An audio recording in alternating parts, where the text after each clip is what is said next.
The episode discusses how people are reinventing themselves later in life, with 60 being the new 50. Aging perceptions are changing due to increased health and longer life expectancy. I'm Daryl C. Murphy, and you're listening to The Common.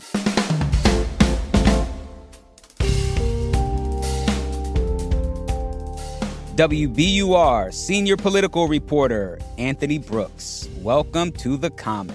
Hey, it's great to be here, Daryl. How you doing? Oh, I'm doing great now that I'm talking to you. Well, Anthony, you've been working on a series called Third Act, which is out now, and it tells the stories of people who are reinventing themselves later in life. What brought you to this project?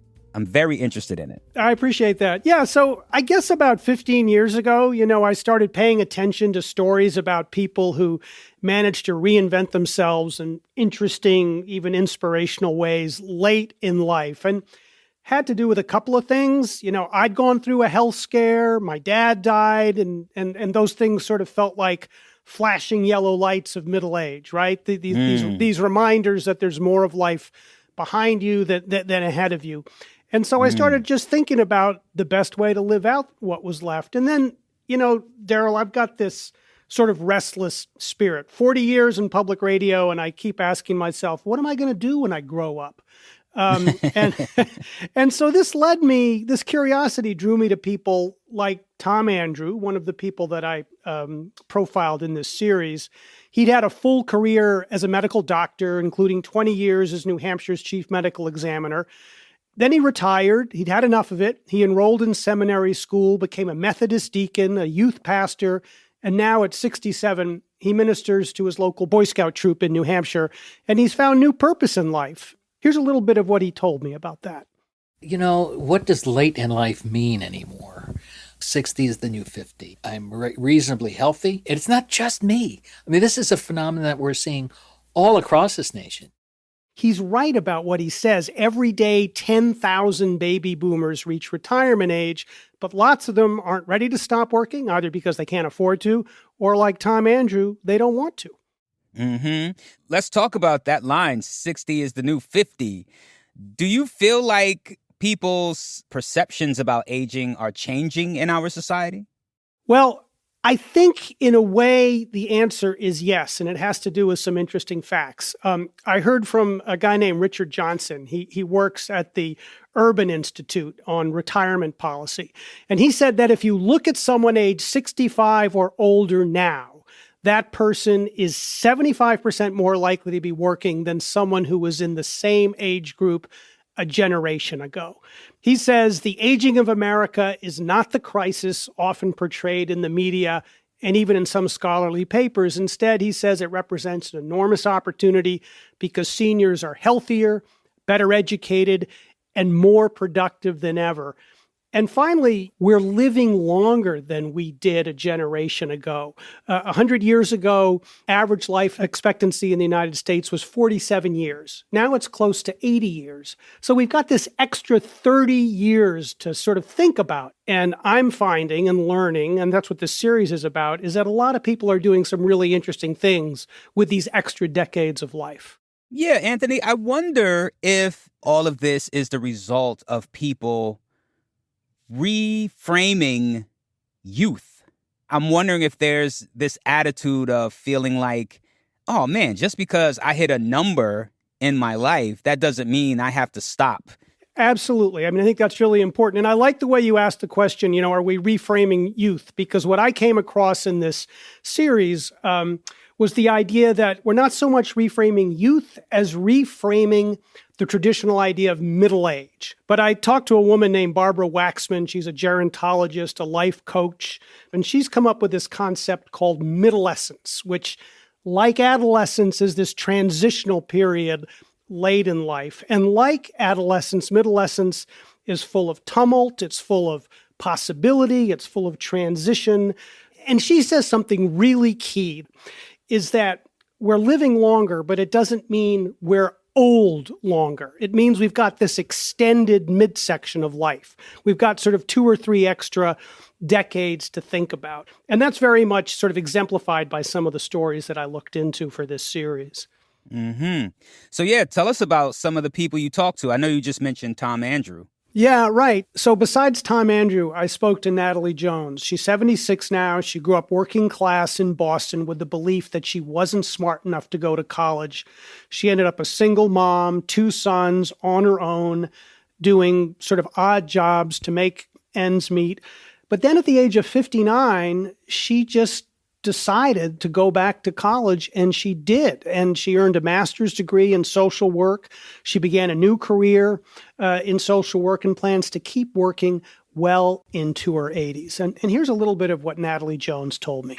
You know, like I just got a new client that's 93 years old. I love hearing their stories and hearing what they struggle with and then trying to help them see a different way, changing their narrative.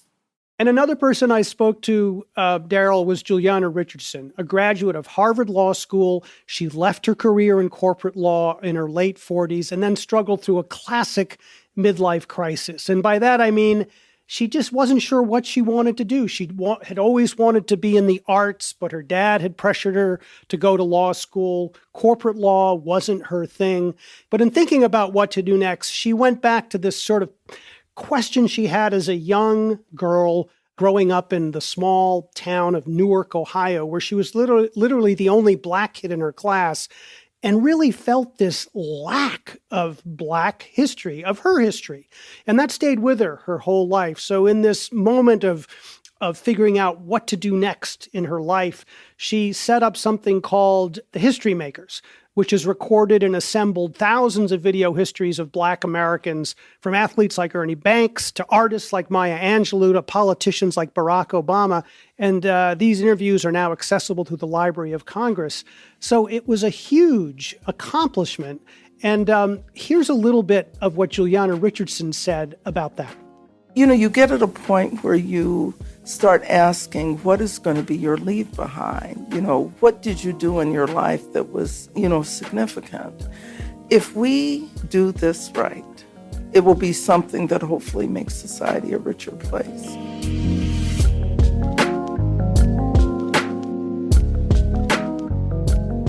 We're going to take a break, but we'll be right back.